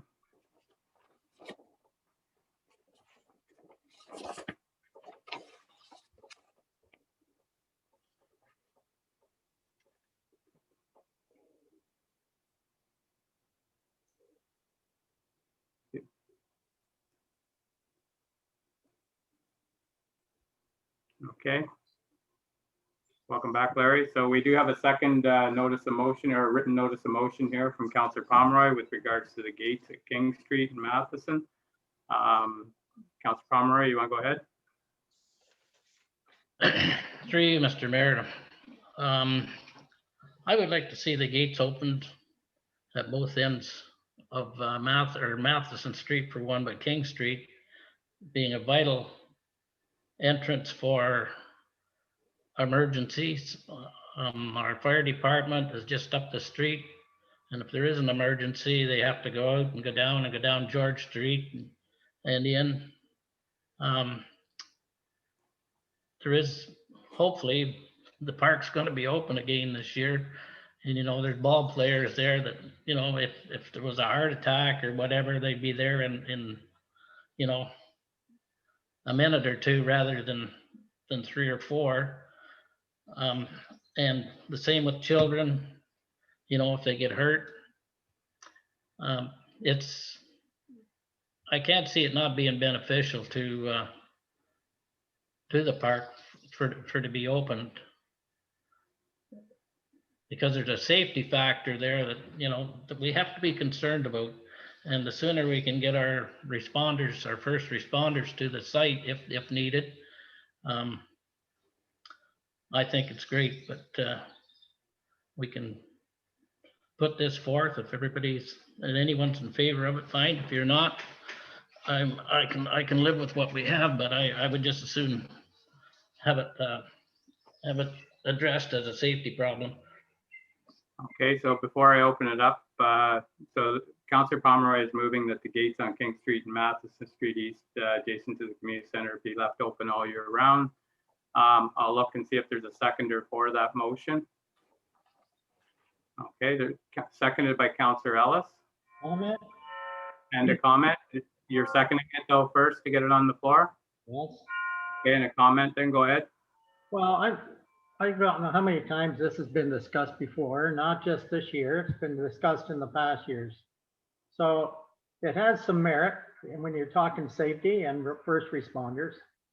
So my comment is that, and passing or seconding the motion is that we could do it on a trial basis. And if it becomes an issue, then we can go back to close the gates. But it's something, again, that's been discussed 100 times over the years. And so that's why the second motion, so we could give it a trial basis. And if it becomes an issue, then we can always close the gates again. That's my comment. Okay, any other comments? Deputy Mayor Giroux, go ahead. Well, both the mover and the seconder has referred to safety issues, so I think there should be a discussion on that. And I would like our fire department, if Chief Haynes is on the line, to speak to the aspect of safety by having the gate open or closed. Okay, Ray, are you there? Yes, I'm here. Okay, go ahead. With regards to the safety issues around the gates being closed? With the gates being closed, yes, it does delay our response in there. We do have keys in every truck to open the gate for the locks, but there's also the safety concern if the parks do open this year again, which I believe was on the table before with the kids running around in the parking lot and stuff like that, and the other traffic going through. Okay, and that's that. Is there any other comments with regards to it then? Thank you, Ray. Because that was my concern. We talked about this in 2019. We had the insurance company report back to us, and at that time, Councillor Webb and Councillor Pomeroy voted first and seconded to close the gates. And I don't think anything's changed since then. There's still an issue of the traffic, like you say, that's going to be open again this year. And that was one of the concerns, was the people in there around the ball diamond. You know, so it was kind of like 6 of one and half a dozen of the other as far as concerns. I think there's, I don't think anything's changed. So that's all I'm going to comment on, and I'll look if there's any other comments. Go ahead, Deputy Mayor Giroux, for your second comment. One second comment. Yes, thank you very much. If the parks gate remains open, is it going to be one way around the back of the arena? Because that's where confusion comes in for me. I mean, when you come around the southwest corner of the arena, it's one way up till that gate right now. But if you're going to go behind, and if we're going to open the Matheson property up and get some decent trails, there's going to be extra once things are open. So I need to have a clear route in my mind before I vote on this issue, which way the road is going to go. And maybe Peter Lawson can step in on this. I don't know. The other concern, similar to a mile of memory, is that we contacted the people on the street to ask them what their thoughts are. The same sort of thing goes here. It's because I know there is concerns there, because they do say in the wintertime, the speeding on that road is a lot different than in the summertime. So that's just another concern I think that should have been brought forward before we made the decision. But I don't see Peter answering you there, Dave, yet. Is he there? Councillor Ellis, go ahead. Oh, I see Peter coming on now. Just a second, Larry. It is a one-way street there now, isn't it? Or that loop behind the arena is one way now, right? So if you were coming in off King Street, you head around behind the arena, that's one way, right? Well, not all the vehicles go behind the arena when they come through that stop sign. Oh, but if you were going behind, then you go one way, right? Am I clear? Yes, you are clear, but if you're going down to the south of the arena, there's nothing stopping you at the moment. Yeah. Okay, Peter, I'll let you comment on this and then we'll call a question here. Yes, through you, Mayor Martin. We could post or install some more signs to direct traffic to behind the arena, if that would help the situation. Okay. All right then, Councilor Pomeroy, go ahead. Second comment. Yeah, that don't address the problem in the winter time when people are bringing their children in to play hockey or go skating. They usually come in and go south around the bottom of the arena and go to the parking area. So that's where if the ball diamond ever gets moved, it might be a different picture, but right now with the ball diamond there, and the traffic, the foot traffic around it, that's where the problem was with the insurance company. But anyways, is there any other comments with regards to this? I do think that the people, the neighbors should have been consulted on this if we were going to be thinking this way. So Councillor Webb, go ahead. Well, seeing as I was the one that brought this up a couple of years ago too, I understand, I see the point of opening the gates. However, there's been some good points brought up here this morning, mainly in terms of traffic flow and what's going to happen there when we open it up. So I think until some of those are addressed with signage or some kind of plan, we need to address those before moving forward. Okay, And discussion, and as you said, discussion with maybe some of the local residents. all right then. So I think it's been a good discussion. I'm going to call the question here. We do have a mover and a seconder. All in favor of this motion?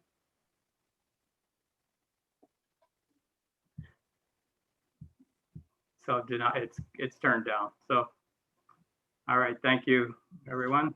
All right, so next we move into new business. And first thing on there is Round Lake Road, Larry.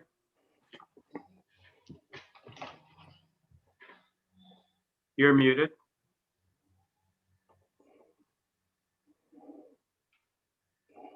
You know, sometimes the space bar works and sometimes it doesn't. So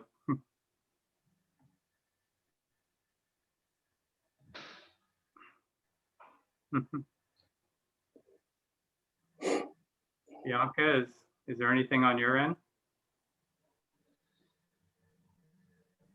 I've sent a request to him to unmute. Okay, Larry, I'm just going to move over to Councillor Webb and then you can work on that to see if you can get it to release there. Councillor Webb, you had a couple of things here with regards to Lions Club assistance and mile of memory widening. Yeah, so I was contacted by the Lions Club in terms of a recent hydro bill that they've got. And they brought forward a question to me in terms of they thought that possibly council had waived some of their fees during the COVID outbreak. My memory isn't what it used to be, but I thought I did remember council having some kind of a discussion about, I don't know whether it's the hydro fees or whatnot, but waiving some of these fees for local organizations, excuse me. So I was just wondering if staff could maybe have a look into that and see if we did have an agreement with them or if we're going to have to ask them to come back and make a formal request for assistance with this, because I'm not really sure if we've already addressed this or not. I see one of them there. One of them might have an answer there. Yeah, so it is in part of the lease agreement that the hydro is to be paid. And I do remember discussion at previous council meetings about hydro, but there was no resolution passed at that time. I believe they were sent back to pursue assistance through federal or provincial grant programs. And I think that's where it ended up. So they'd probably have to do a formal request, or it would be renegotiated in the lease, which is coming up this year. Okay, and that's, I think it's just for they have several hydro bills that they pay, but the one for the arena, it's a quarterly bill for $700, and they said they haven't even been in there in the first quarter, but they have a hydro bill of $700. So, Councillor Pomeroy, go ahead. Yeah, through you, Mr. Mayor. I think if I'm not mistaken, they pay for the hydro for our sign out front. And I think that that could be turned over to the municipality very easily because it was one of those handshake deals, the sign and a water service. They never did pay for a water service, you know, that we were led to believe all along. So I think it's time we straighten that out. We used the sign. It's not the Lions Club that used the sign, and we should be paying the hydro on that. It was one of those old handshake deals that, you know, we come across them all the time, but let's straighten it up. So I think that'll be dealt with when we do the agreement with them. But the concern here today is this hydro bill for $700. They do have a new president coming in July, and he's getting prepared and getting a group together to work with us on the new agreement. So we can deal with that then. But right now, the concern is this $700 bill. Go ahead, Barry. Well, I never heard that that was the only concern. I'm just telling you that we could relieve them of some right away because we could change that over to our municipality.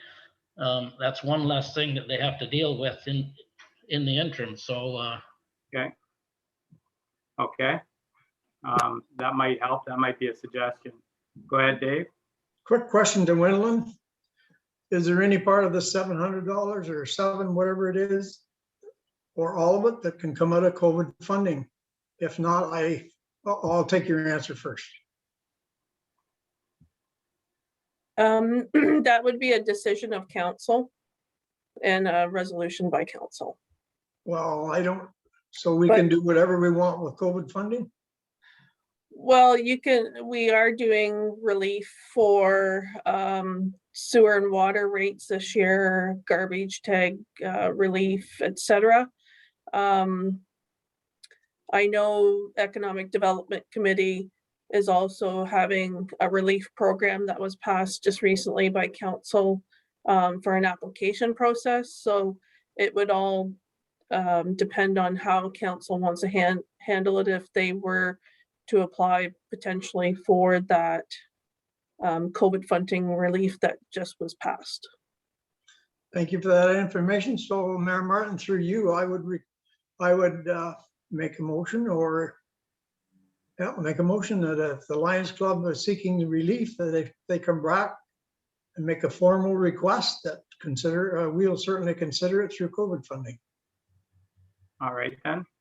So we have a mover by Deputy Mayor Giroux that we look at the COVID funding.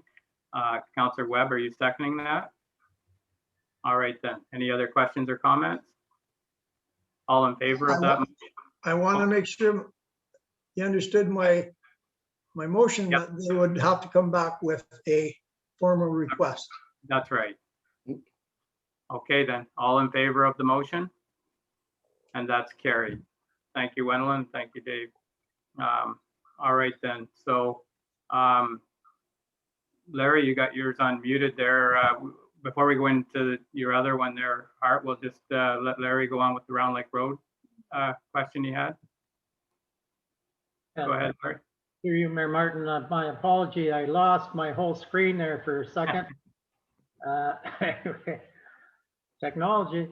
Anyway, Round Lake Road, back in March, council had a discussion about Round Lake Road, the condition of it and what to do moving forward to address it. So our road manager, Peter's been working diligently trying to come up with an answer there. And he's done great work there, and he's come up with probably a new proposal to HBM through Mr. Drain. And I would like Peter, rather than me try to explain the details, ask Peter to give council an update on what he's working on for that section of road. It's a new process that may be a little bit more expensive, but from what Pete sees and has gone to visit, this process after 4 years is still in good shape.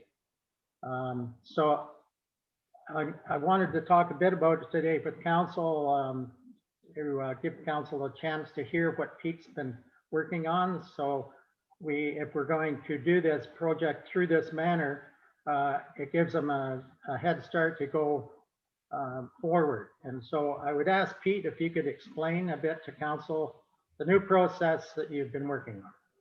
Move forward.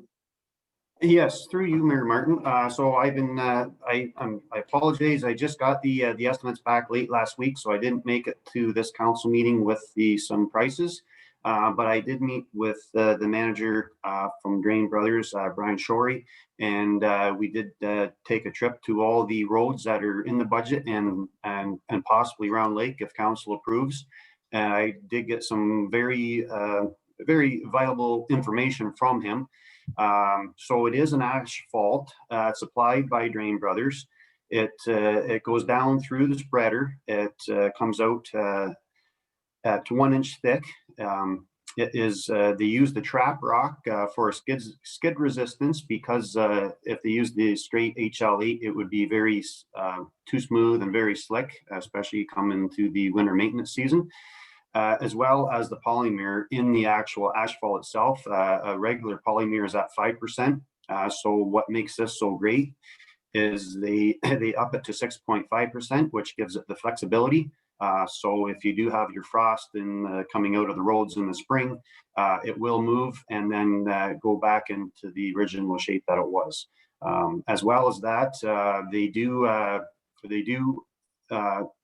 warrant 3 to 4 more years of life expectancy through their asphalt compared to a surface treated road.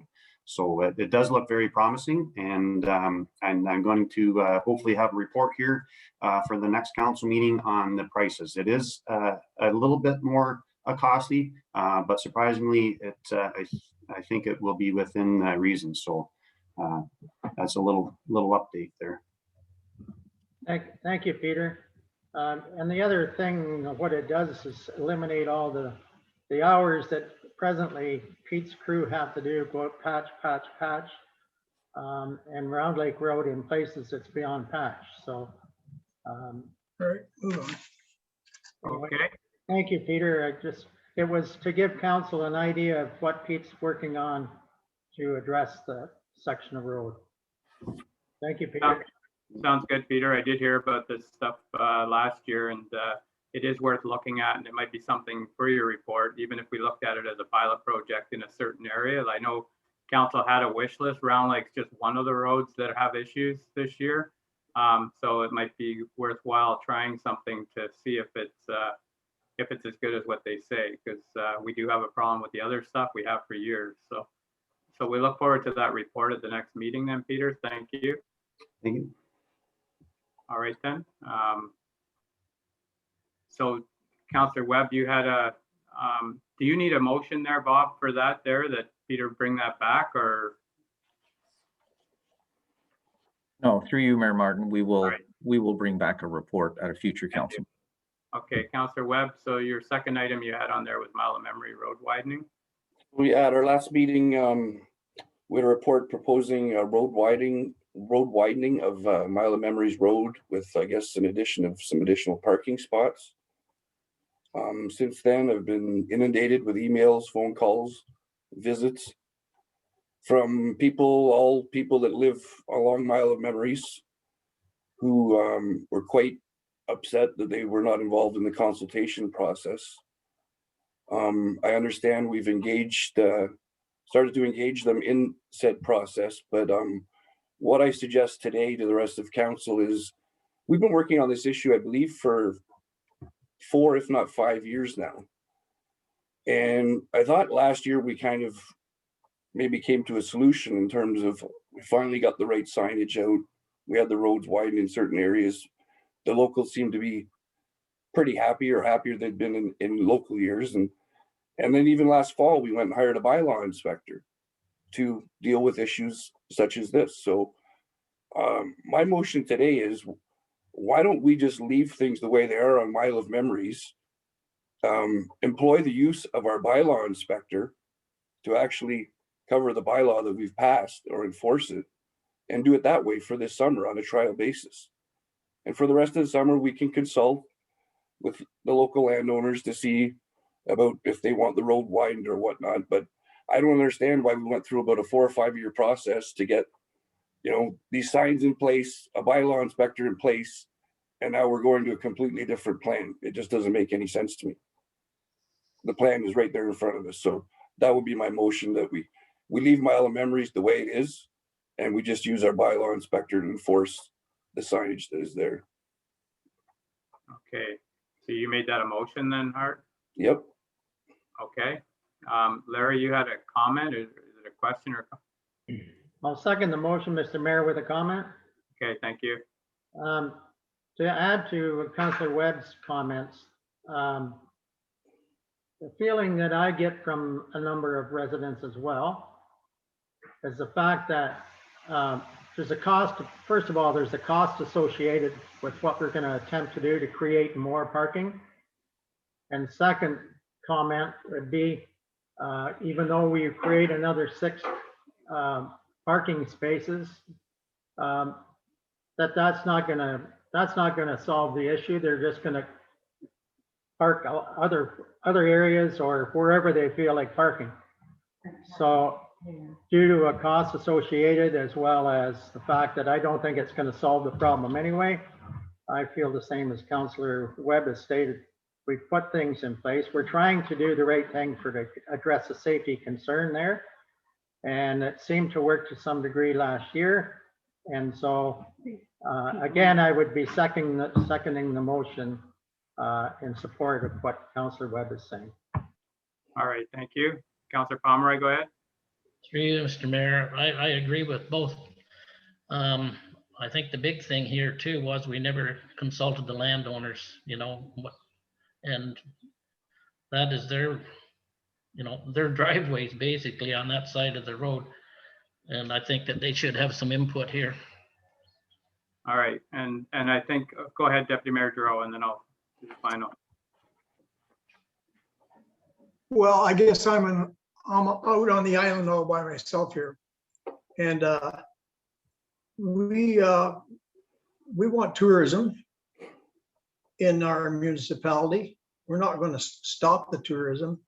We continue to let properties be sold around the lake. There was an island sold last week on an island that will be built on Belmont Lake.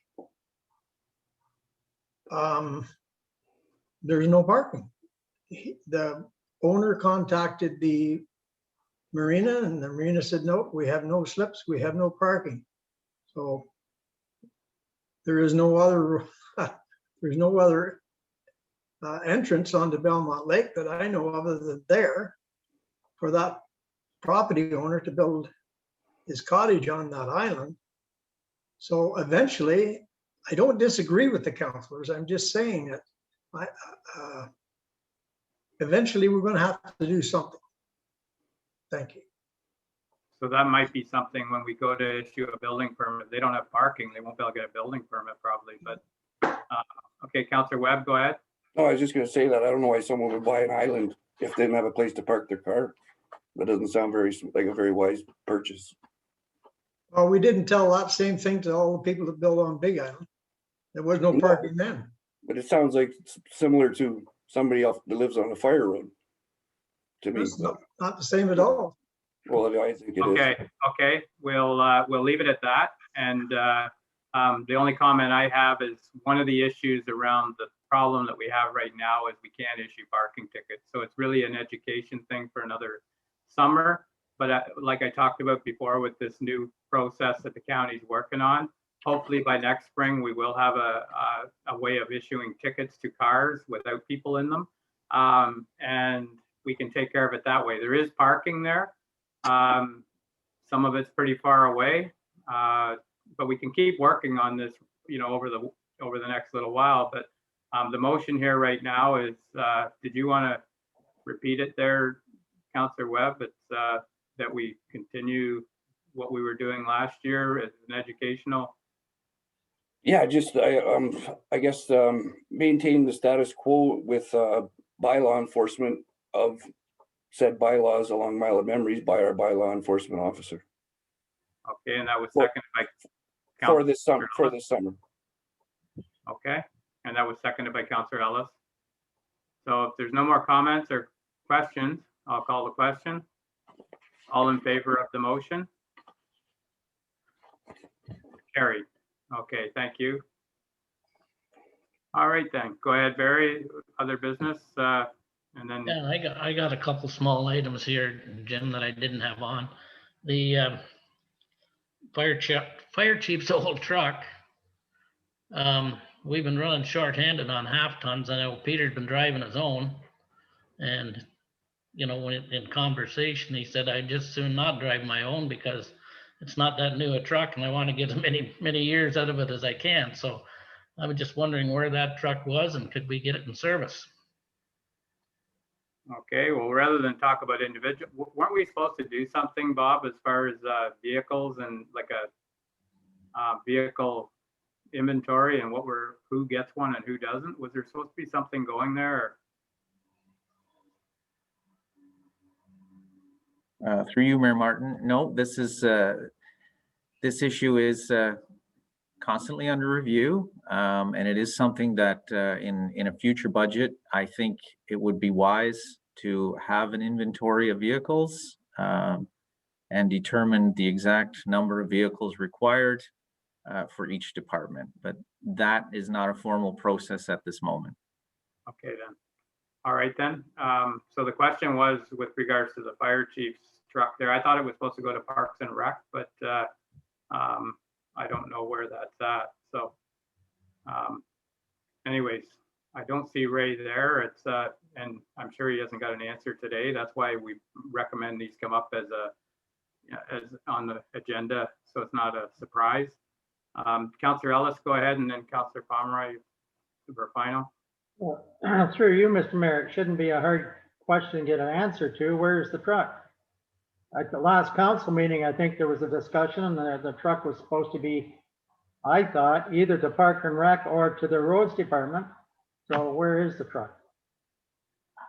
Ray, are you there? Yeah, I'm here. Can you hear me, Jim? Yeah.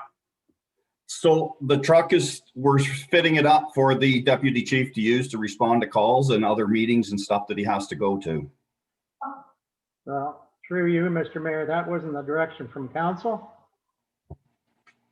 Okay, so that's why this is going to have to come back, Bob. You're going to have to come up with, you know, I think that's how we should deal with this, is get on with where these vehicles are going, because, you know, I thought it was going to Parks and Rec too. So I think we're going to have to get a plan in place quicker than we had thought to deal with these vehicles. So I know Peter's driving his own truck a lot, and I know there is a couple of trucks over at Parks and Rec. So you're going to, maybe between now and the next meeting, Bob, you can get this nailed down as where these vehicles are going and make sure that they're all being used properly.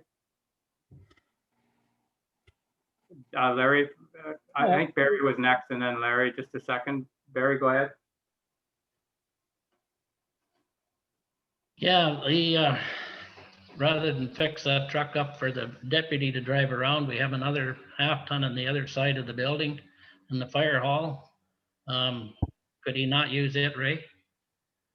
It has been being used, but he's also traveling around doing other things, and the truck is already fitted up with lights, sirens, and the radio. We were just fitting it up with the medical and other supplies in it, the way I had it when I was using it all the time. Is it necessary when we have another truck in the shop for to do that? Well, if he's up north and a medical call comes in the north, he's right there. He goes to it. A good manager could maybe rearrange. Okay, we're gonna have to, Larry, go ahead, and then Bob, we're gonna have to get something here more as that for the next meeting, we have something with regards to vehicles. Go ahead, Larry. Well, just one last comment, like there was direction from council at either the last meeting or the previous meeting that the old fire truck that the Chief Ray Haynes used was to go to either roads or the parks. And that was a direction from council. I direct that to CAO Bob. Bob? Through you, Mayor Martin, we will confirm that direction. And if that is indeed the direction, then that's the way it will be. Okay. So if you could look back at that meeting and see if that Yeah, was. we'll review those minutes. Yeah, through Okay, you, Mayor. Deputy Mayor Giroux, and then Councillor Pomeroy for a final. Motion that the CEO bring back a report about trucks and where they are at the next meeting. All right, thank you. Moved by Deputy Mayor Giroux that we get a report back on the trucks, and Councillor Webb, are you seconding that? Okay, Councillor Pomeroy, you had a comment? Not on that one. Okay. I'll be in favor. Okay, all in favor? And that's carried. And the next, I do have another item. okay, these will be coming, this will be dropping off the agenda once we get the new procedural bylaw. So it'll be done in a different way, just so we can, so it's not a shocker for staff. They can go ahead and we'll see. It really isn't a shocker. This one here, I've been talking to Peter about the 6-line transfer station. They want, we're going to put in a scale there. And with the heavy traffic that's down there, the bins are full. He's ordered 2 more bins, but we got to make arrangements, set this 6-line transfer station up so it looks like a transfer station. Maybe move the, he's come up with the suggestion that we move maybe the recyclers or recyclables and, do some work. And I suggested, well, maybe council could go down with them sometime and have a look and everyone have a little bit of implementation, or 3 or 4 or 5 heads are better than one. And we don't have to then, if Peter makes a mistake, we're not going to be able to point to him. We could point to us all. And I think, all the different ideas, and we compile them and try to do it right. That's all I got to say. But so I'd like to see some of council, maybe all of council, if we got time to get down with Pete. He said that would be great. He would appreciate it. Well, if council wants to go down there, they're welcome to, but between Peter and Kevin, I'm sure they can come up with a plan. And if council wants to go and, put their suggestion in, that's up to them. I'm too busy for that. So, so it's up to council. Peter, you can line it up, but I'm sure between you and Kevin, you are the ones that work there. These are the ones that know what needs to be done. So if you want to let council know when you're up there and get some opinions from them, you can, but I'm sure you can come up with a plan for us and bring a recommendation. So. Yes, through you, Mayor Martin. No, I can do that, bring a recommendation. It's just timing right now. We're doing the amendment for the 6-line transfer, and it is noticeably very busy, and I'm sure council's all aware of that. And if we do need to do a redesign to allow for more bins or garbage or the C&D bins, now would be a timing to save some money on another ECA amendment down the road. So but yes, I can. We're working with Cambium right now, and they are in the midst of doing a redesign, and I should have that back maybe later in the week, if not next week. And if any council member has any suggestions, I'd be glad to hear. So that would be the best way. If there's anybody that wants to, put their word in on what they're thinking that needs to be done, I'm sure there'll be a good report there that we can deal with and, have any questions answered. So if any council wants to be kept up on this thing without coming to the meeting, contact Peter and I'm sure he'll entertain you. So anyways, that's all we have listed for other business. Councillor Ellis, did you have something that you wanted to say there? Oh, okay. All right, you're muted. So, all right, so that's all there was for other business. We'll move on to bylaws, and we do have one bylaw here to authorize the mayor and the clerk to enter into an agreement with Rudolph John Russell with regards to placing a trailer for while they're building their new home. So I'll look for a motion to, for the bylaw. So moved. Moved by Deputy Mayor Giroux, seconded by Councillor Webb. Any questions or comments? All in favor? And that's carried. All right, then, I'll look for a confirming bylaw here. We did pretty well today. So moved by Councillor Webb that we confirm the proceedings today. Do I have a seconder for that? Councillor Ellis, all in favor? And that's carried. And a motion to adjourn, moved by Councillor Pomeroy and seconded by Councillor Webb. All in favor, and that's carried.